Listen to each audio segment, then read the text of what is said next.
नमस्कार, मी सोनल तांबे. Global Maharashtra 24 news बुलेटिनमध्ये तुम्हा सर्वांचं स्वागत. पाहूया आजच्या ठळक घडामोडी. फक्त ग्लोबल महाराष्ट्र 24 वृत्तवाहिनीच्या आपल्या हक्काचे विचार. ही जी निवडणूक झाली 2024 त्यापासून आमच्या संपर्कात आहेत, हे आम्ही वारंवार सांगत आलेलो आहे. परंतु याचा निर्णय कधी घ्यायचा आहे हे एकनाथ शिंदे साहेब ठरवणार आहेत. आजही 13 आमदार आमच्या संपर्कात आहेत, त्यांची नावं मी सांगू शकतो.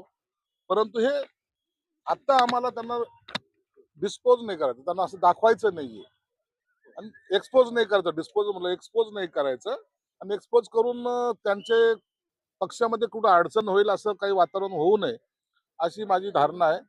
पण ज्या दिवशी एकनाथ शिंदे साहेब म्हणतील त्या टायमाला या महाराष्ट्राच्या राजकारणामध्ये मोठा स्फोट होईल आणि हे सर्व आमदार हे आमच्या बरोबर असतील. आज चंद्रशेखर बावनकुळेने एक महत्वाचं विधान केलंय की स्वतंत्र विदर्भाच्या बाबतीत आमची भूमिका आहे आणि आम्ही त्याच्यावरती काम करतोय आणि मुख्यमंत्र्यांची सुद्धा तशीच भूमिका आहे असं म्हटलंय. कसं तुम्ही बघताय या विधानाकडे? बावनकुळेंची जी काही भूमिका आहे ती त्यांच्या पक्षाची भूमिका असू शकते, परंतु यावर वारंवार आम्ही सांगतोय की असे छोटाले तुकडे करून काय घडेल हे आता या घडीला सांगता येणार नाही. परंतु विदर्भामध्ये जे काय आम्ही अधिवेशन घेतो हे करारानुसार विदर्भाचा बॅकलॉग कुठे राहिला नाही पाहिजे, विदर्भाला न्याय दिला पाहिजे, ही आमच्या सर्वांची भूमिका आहे. आणि यावर वेगळा विदर्भ करायचा की नाही करायचा हे वरिष्ठ नेते निर्णय घेतील. पण हे विधान कुठेतरी महाराष्ट्राला तोडण्यासारखं किंवा येणाऱ्या निवडणुकांमध्ये याचा फटका जो आहे हा बसू शकतो. तुमची पण मागणी किंवा तुमचं या मागणीला समर्थन आमचं मागणीला समर्थनाचा विषय येत नाही. आमचं स्पष्ट भूमिका आहे, विदर्भाचा जो बॅकलॉग आहे तो भरून काढला गेला पाहिजे आणि विदर्भाचाच मुख्यमंत्री आता देवेंद्र फडणवीस साहेब आहेत, बावनकुळे साहेब आहेत, अनेक मंत्री आहेत, यांनी सुद्धा याच्याकडे त्यांचं लक्ष असतं. म्हणून अशी मागणी करण्यापेक्षा विदर्भाचा विकास कसा होईल अशा वेगवेगळ्या मागण्या, आता मराठवाड्याचा सुद्धा स्वतंत्र मराठवाड्याची मागणी आली होती पुढे. आम्ही त्यांना समजून सांगितलं की असं वेगवेगळे राज्य करून तुमचा विकास होणार नाही, तर आपण सर्व मिळून महाराष्ट्र हे बलशाली बनवण्याचा आपला प्रयत्न राहील.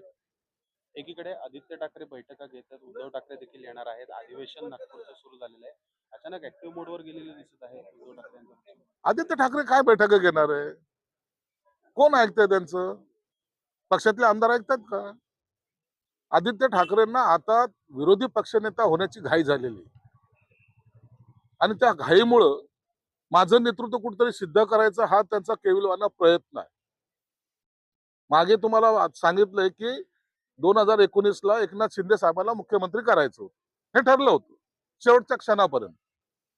आणि आता शिवसैनिकाला मी मुख्यमंत्री करणार अशी घोषणा माननीय उद्धव साहेबांनी केली होती.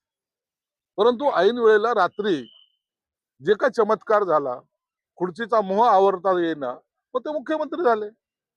त्याच प्रकारे आता त्या भास्कर जाधवला नेहमी पुढे करतायत आणि ऐन वेळेला त्यांचा ते गेम करायच्या मनस्थितीत आहेत. परंतु घटनेमध्ये जी काही तरतूद आहे, कायद्यामध्ये जी तरतूद आहे, त्यामध्ये त्यांचा विरोधी पक्षनेता हा होणार नाही.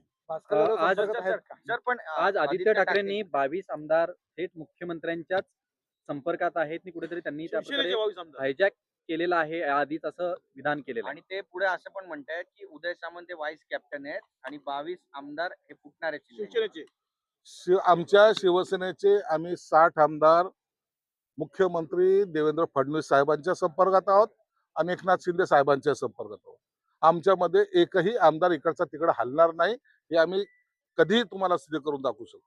परंतु पुन्हा एकदा सांगतो की उभाटा गटाचे 20 पैकी 13 आमदार आमच्या संपर्कात आहेत. एकनाथ शिंदे साहेबांचा ज्या दिवशी इशारा किंवा ज्या दिवशी त्यांना वाटेल ते आमच्या पक्षात तुम्हाला दिसतील. ही एवढं स्पष्टपणे मी तुम्हाला या ठिकाणी सांगतोय. आता कधी घ्यायचा हा निर्णय फक्त शिंदे साहेबांकडे वर अवलंबून आहे. तर आज बैठक आहे महत्वपूर्ण, सर्व लक्ष बैठकीत लागले. काय घडामोडी? बैठकीमध्ये शिंदे साहेब काय निर्णय घेतात किंवा काय सूचना देतात ते ऐकण्यासाठी आम्ही सुद्धा आतुर आहोत. एक प्लॅनिंग किंवा सभागृह चालवण्यासाठी जे जे काही सूचना ते देतील ते सूचना दिल्यानंतर त्याची अंमलबजावणी कशी करायची त्यावर ही बैठक आहे. आणि सर्व आमदारांनी सभागृहात उपस्थित राहावं, हे जे काही वारंवार सांगितले जातात त्यावर सुद्धा आता मला वाटतं चर्चा होईल, परंतु त्यांच्या मनामध्ये काय आहे हे बैठकीनंतर स्पष्ट होईल. जर तुम्ही सांगता की खरे वाघ तुम्हीच आहात, त्यामुळे नागपूर टायगर कॅपिटल आहे. जे वाघ पिंजऱ्यात अडकलेले आहेत, त्यांची सुटका होणार आहे का या नागपूर अधिवेशनात? आता कोणते वाघ अडकलेत, त्याची वाघाची शेळी तर झाली नाही ना, त्याला तपासावं लागेल. नसता उगाच शेळ्या घेऊन आम्हाला त्याच्यात मध्ये काय सोडण्यामध्ये काही इंटरेस्ट पण नाही. ओके.